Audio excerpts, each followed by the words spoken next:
예수소모교회 매일 예배. 오늘 우리에게 주시는 하나님의 말씀은 잠언 26장 25절에서 26절 말씀입니다. 현대인 성경으로 읽어드리겠습니다.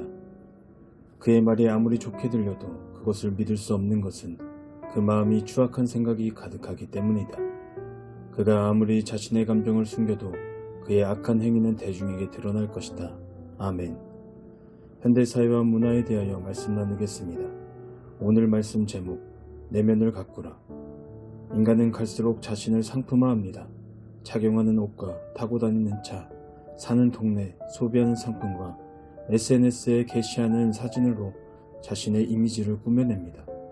창세기의 아담과 하와가 무화과 나뭇잎을 엮어 자신의 흉한 모습을 감추려 행동했듯이 자신의 흉한 모습을 감추려는 행동은 원죄 아래에 있는 인간의 기본 심리입니다. 우리는 존경받던 그리스도인의 부도덕과 타락이 들통날 때에 큰 충격을 받습니다. 청렴해 보이던 정치인이 성추문에 휩쓸릴 때나 모든 것을 내려놓아야 한다던 종교인이 모든 것을 소유하고 있을 때도 마찬가지로 충격을 받습니다. 이는 그들이 속사람보다 자신의 이미지를 더 가꾼 결과입니다. 오늘 본문 말씀에서 이와 마찬가지로 사람의 말이 아무리 좋을지라도 그 마음에 교만과 시기와 미움과 정욕과 탐심과 같은 가증한 것이 있다 말씀하십니다. 또한 감정을 잘 숨기더라도 그의 행동을 통해서 다 악한 일이 드러난다 말씀하십니다. 그러므로 우리는 자신을 말이나 감정을 숨기며 좋은 이미지로 포장하는 것이 아니라 실질적으로 우리의 내면을 잘 가꾸어야 합니다. 전능하신 하나님 앞에 나와 홀로 무릎 꿇고 기도하며 그분의 말씀을 받아 말씀대로 살아가는 것이 그리스도인의 참 모습입니다. 이러한 일이 실제로 내 삶에 일어난다면 더 이상 좋은 이미지를 만들 필요가 없이 나는 이미 좋은 사람입니다. 사람 앞에서 이미지를 가꿀 것이 아니라 하나님 앞에서 마음을 가꾸시기 바랍니다.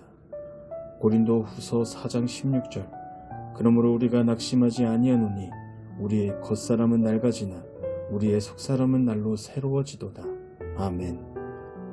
그러므로 사람 앞에서 낡아질 겉사람을 포장하기 위하여 힘쓰는 일을 그치고 하나님 앞에서 우리의 속사람을 갖고 참된 모습으로 살아가시는 지혜로운 저와 여러분들 되시기를 주님의 이름으로 축복합니다. 기도하시겠습니다. 하나님 아버지, 통찰력을 주시어서 제 고질적인 죄를 보게 하옵소서. 무절제한 마음가짐에서 잘못된 행동이 나옵니다. 깊이 사랑해야 하는데도 사랑하지 못하는 부분들과 반대로 그저 감사해야 부분들을 지나치게 좋아해 숭배하는 부분을 깨우쳐 주시옵소서.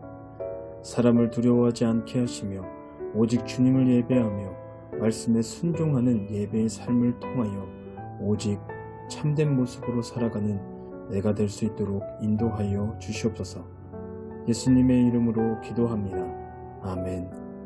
우리의 삶을 돌아보는 질문입니다. 가만히 숨겨두고 있으나 이제라도 하나님께 내려놓고 그분의 도움으로 고쳐야 할 당신의 나쁜 태도와 습관은 무엇입니까? 우리의 삶을 돌아보며 우리에게 주신 말씀을 생각하며 자유롭게 기도하시겠습니다.